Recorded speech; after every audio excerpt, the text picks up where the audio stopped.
Ini adalah dunia yang kita tinggali.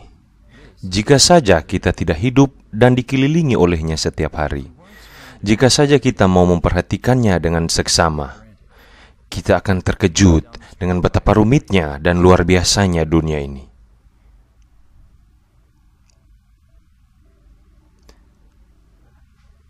Ini adalah sebuah pensil kayu biasa. Anda mungkin berpikir bahwa pensil ini begitu sederhana. Kemungkinan besar Anda pernah menggunakannya bahkan sebelum Anda bisa membaca dan menulis. Tetapi karena pensil ini mudah ditemui, bukan berarti bahwa dia sederhana. Bahkan sebenarnya pensil ini begitu rumit, kompleks, indah, elegan. Bagaimana dia tercipta adalah hal yang terlalu rumit untuk bisa dimengerti oleh bahkan manusia terpintar sekalipun.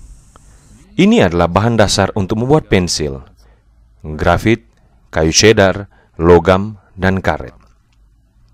Tetapi jika Anda punya di tangan Anda semua bahan untuk membuat pensil, bisakah Anda membuat pensil?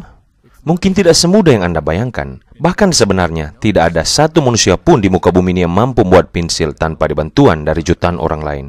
Dan inilah kunci untuk memahami dunia.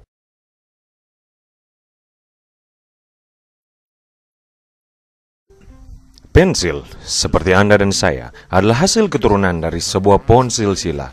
Tetapi leluhur pensil adalah simfoni dari jutaan aktivitas manusia yang tersebar di seluruh muka bumi.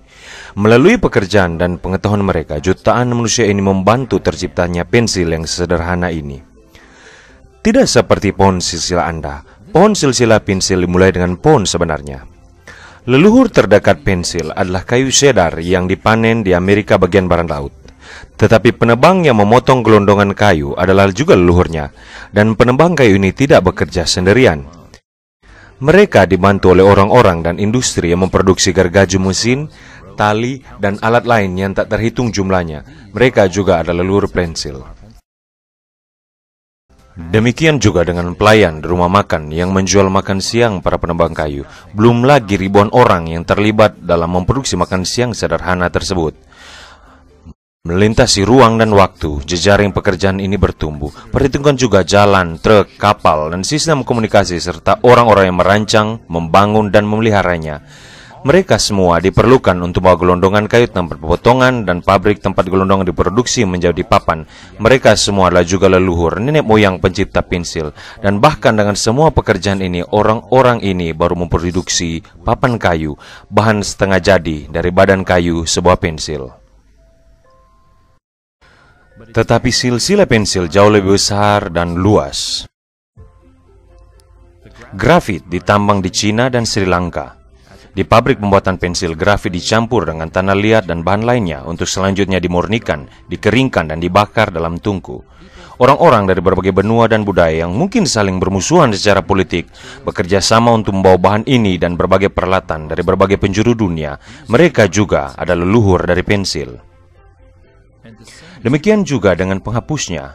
Dengan bahan baku dari berbagai belahan dunia adalah juga hasil akhir dari pohon silsilah yang rumit dan eksotis. Begitu pula dengan ferul, gulungan logam yang dibuat dari material yang ditambang, diburnikan, dan dikapalkan dari berbagai penjuru dunia. Setiap bagian dari pensil adalah hasil dari kerjasama jutaan orang yang kebanyakan tidak saling mengenal.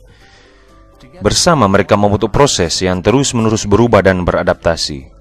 Perubahan dari ketersediaan atau biaya dari suatu bahan di suatu tempat mungkin membuat tempat lain lebih diinginkan untuk memaksud bahan tersebut, dan proses ini berubah dan menyesuaikan tanpa halangan. Dan ada satu fakta yang bahkan lebih mengejutkan: ketidakhadiran sang pengendali utama atau seseorang yang mengatur jutaan tindakan yang membuat pensil tercipta. Setiap anggota dari silsilah ini menyediakan hanya sedikit dari pengetahuan yang diperlukan untuk membuat pensil. Mereka melakukannya secara sukarela, bukan karena mereka menginginkan atau menyukai sebuah pensil, tetapi karena dengan melakukannya, mereka dapat menukarkan kerja dan pengetahuan mereka dengan upah yang bisa mereka gunakan untuk memiliki yang mereka mau dan butuhkan. Yang Anda sedang lihat adalah pasar yang sedang bekerja. Keteraturan spontan dari energi kreativitas manusia, dari jutaan orang dengan berbagai keahlian dan talenta yang mengatur diri secara sukarela dan bereaksi untuk menanggapi keinginan dan kemauan orang lain.